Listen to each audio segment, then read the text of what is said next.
Jesus explains God's correction and the importance of self-knowledge. May 4th, 2015.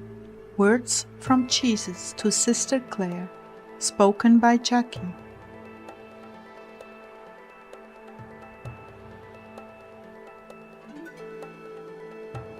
Lord, what would you like to talk about tonight? Jesus began, about punishment. My punishment is not for sinners in this life, it is for those I love. And it is not punishment but education. Everything has an equal and opposing reaction, and no deed is without effect in the world. It is far too much misunderstood that when bad things happen as a consequence of someone's actions, it is punishment to make them feel badly. How far that is from the truth! It is not punishment, it is an adjustment in their understanding, so they may take care to be responsible for every word and every deed. Each has a circle that ripples out from around them. It bumps into other circles, blends with them, and gives birth to yet another circle. When God is at the center of these circles, and what you do is a result of obedience to what you believe, grace abounds, souls are healed and converted. But when you are in the center of this circle, you draw away from the other circles. You are like a vortex that takes from others, creating emptiness, disorder, and lack. Far too many live the life of one who is for themselves, and who take from others by drawing to themselves. If only you could see how very powerful this dynamic is. I have not come to beat or punish my bride. Rather, I'm here to educate her to make the right choices with the power she has to affect the world.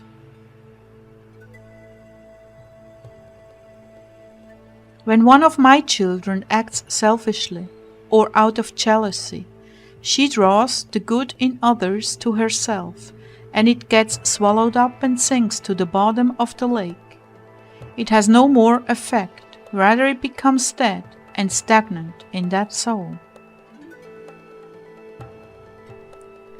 However, when one reaches out to do good and gives, the circles continue to bump into one another, even around the world, and much good is spread. The world becomes a better place. When I chasten and correct, it is for the welfare of not only the one I chasten, but for the whole body, that all may learn the ways of charity and to avoid evil, because evil hurts and deprives life from others. I do not chasten out of spite, but out of love, in the hopes that the soul will see the effect she has had on others. She stops when she is chastened and asks herself, "Why, Lord, did you allow this to happen?" And I'm quick to reply if she remains truly open. Her chastening produces in her the result that her sin produced in others, so she can taste and feel the harm she has done. In this way, I give her new grace to overcome this sin, and she can rise above her own selfish motives and conquer the evil that is offered to her at every moment by the demons who are waiting in line to make her fall. I do not rejoice when I see the injury she must endure. I mourn with her, and that is why my brides must do the same, even if they were the victims of her iniquity.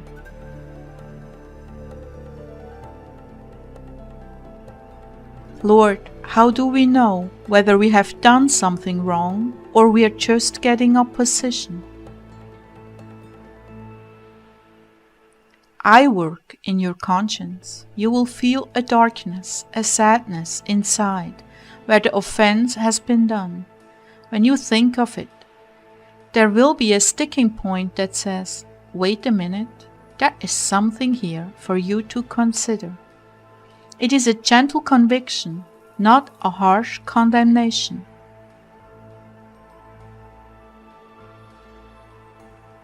It is not accusatory in feeling, rather it is convicting, until the soul says to herself, I think I might not have done the right thing here. And as that thought grows, so does the conviction, until she realizes the source of her suffering. It happened because. Then I begin to deal with her about repercussions and how many people she hurt by her actions. I want her to see the effects of her sin so she will understand how destructive it was.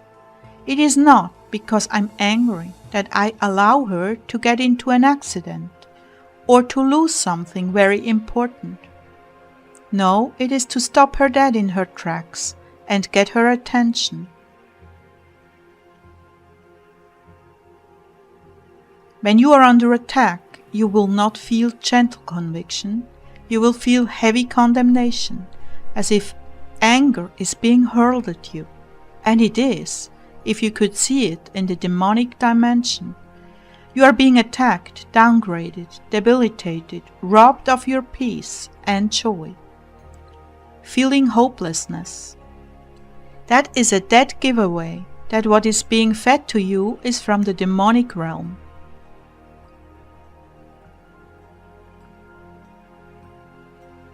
With conviction comes hope and the desire to right the wrong. Sorrow for having hurt others. That is, if your conscience is sensitive and well formed, according to my heart. You begin to see the side of yourself that you've been hiding from. Jealousy, rancor, laziness, retaliation. The uglies begin to surface, and you so want to avoid looking, but you just can't. It is too obvious if you are being honest with yourself. You see, I'm teaching you to look from my perspective. That means you have to step out of yourself and see how others have been impacted. Then your motives begin to surface. You begin to see the darkness in yourself that has been hidden. You see this because you are in an elevated perspective and can see all the ripples as they impact others, rather than being at the center of your ripple. My brides, be ever so vigilant. The devil comes to kill, steal, and destroy. Any time you are entertaining a thought of that nature, you can be sure who the author of it is. Do not be leagued to the devil. Do not throw in your lot with the devil, whose purpose is to destroy what is good and uplifting. Resist his suggestions and pray to me to overcome yourself, whatever your motive might be. I'm watching this great drama to see which virgins are filling and which are emptying their lamps. Do not be left behind with the foolish. Rather protect that which is good in others, and see to your own lamp that it is properly trimmed.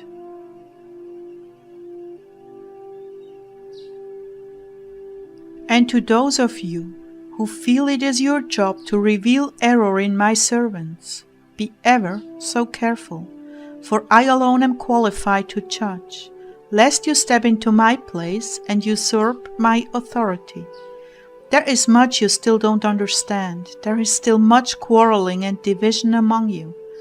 As Scripture has it, I wish to feed you on solid food, but you are yet too immature because you are saying, I'm with this one, and I'm with that one, and I was baptized by this one.